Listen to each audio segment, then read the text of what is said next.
കൊല്ലത്ത് പ്രതികൂല കാലാവസ്ഥയിൽ ട്രോളിംഗ് നിരോധനത്തിന് ശേഷം മത്സ്യബന്ധനത്തിന് പോയ ബോട്ടുകൾ മടങ്ങി വന്നു. രാജ്കുമാർ ചേരുകയാണ്. രാജ്കുമാർ, എന്തായാലും ട്രോളിംഗ് കഴിഞ്ഞിരിക്കുന്നു. മത്സ്യത്തൊഴിലാളികളുടെ ആ ഒരു ബുദ്ധിമുട്ടിന് ഇതോടുകൂടി പരിഹാരമാകുമെന്ന് പ്രതീക്ഷിക്കാം. എന്തൊക്കെയാണ് വിശദാംശങ്ങൾ?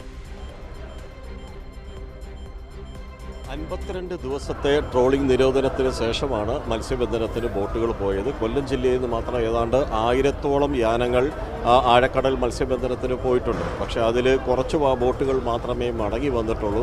വന്നവർക്കാകട്ടെ മീനുണ്ട്. കിളിമീനാണ് ആദ്യ ദിനങ്ങളിൽ ഇപ്പോൾ ക്യാച്ചായി കിട്ടിയിട്ടുള്ളത്. ചെറിയ കണവയും കിട്ടിയിട്ടുണ്ട്.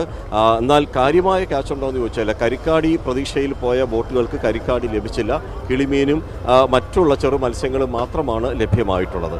അത് ഈ എന്തുകൊണ്ടാണെന്ന് അവർക്ക് അറിയില്ല. ഇനിയിപ്പോൾ നാടൻ വള്ളങ്ങളും ബോട്ടുകളും ഇന്ന് രാത്രിയും നാളെയായിട്ട് പോവും. അത് കഴിയുമ്പോൾ കരിക്കാടി കൊയ്ത്ത് കിട്ടുമെന്നുള്ളൊരു പ്രതീക്ഷയും ഈ മത്സ്യത്തൊഴിലാളികൾ പങ്കുവെക്കുന്നുണ്ട്. പക്ഷേ പ്രതികൂല കാലാവസ്ഥ, സാധാരണ മഴയുണ്ടെങ്കിലാണ് മത്സ്യലഭ്യത കൂടുന്നത്. പക്ഷേ ഇത് അതിനപ്പുറത്തേക്ക് പ്രതികൂല കാലാവസ്ഥയുണ്ട്.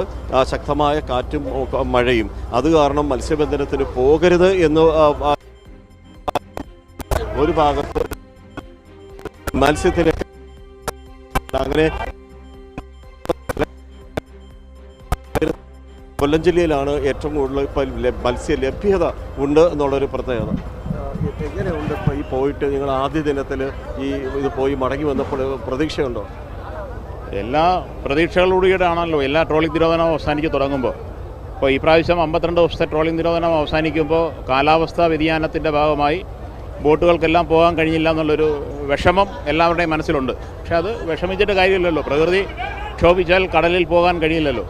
അപ്പോൾ കുറച്ച് ബോട്ടുകൾ പോയിട്ടുണ്ട്.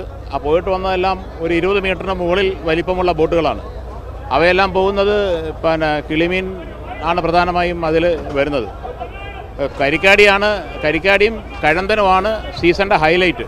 അപ്പോൾ അത് വന്നിട്ടില്ല. അത് വരണമെന്നുണ്ടെങ്കിൽ ചെറിയ ബോട്ടിൽ 20 മീറ്ററിൽ താഴെയുള്ള ബോട്ടുകൾ മത്സ്യബന്ധനത്തിന് പോകണം. അത് ഇപ്പോൾ കടൽ കുറച്ച് ശാന്തമായി വരുന്നുണ്ട്. അപ്പോൾ ഇന്നും നാളെയുമായി അത്തരം ബോട്ടുകളെല്ലാം മത്സ്യബന്ധനത്തിനായി പോകും. അങ്ങനെ പോകുമ്പോൾ സീസണിൻ്റെ യഥാർത്ഥ ഹൈലൈറ്റ് നാളെയും മറ്റന്നാളും ഒക്കെ ആയിട്ട് അറിയാൻ സാധിക്കും. ഇപ്പോൾ ഈ കടൽ പ്രക്ഷുബ്ധമായതിൽ പ്രതീക്ഷയാണ്. കാരണം ഈ കടൽ പ്രക്ഷുബ്ധമായി തെളിഞ്ഞു കഴിയുമ്പോൾ മാത്രമാണ് നല്ല ക്യാച്ച് കിട്ടുന്നത്. നല്ല ക്യാച്ച് കിട്ടുമെന്നുള്ള ശുഭാപ്തി വിശ്വാസത്തിൽ ഞങ്ങൾ മുൻപോട്ട് പോകുന്നു.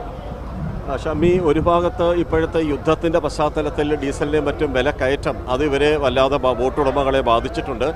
ഈ പറഞ്ഞ പോലെ പ്രതികൂല കാലാവസ്ഥയിൽ കഴിഞ്ഞ 3 ദിവസത്തിൽ 3 മരണം റിപ്പോർട്ട് ചെയ്തു. 2 പേരെ കാണാതാവുകയും ചെയ്തു. ഒരു കുടുംബത്തിലെ 3 പേര് കാണാതായി. അതിൽ 2 മൃതദേഹം ലഭിച്ചു. ഇനി ഒരു ഗൗതം എന്ന് പറയുന്ന ആ കുടുംബത്തിലെ ഒരു ഇളയ അംഗത്തെ കൂടി കിട്ടാനുമുണ്ട്.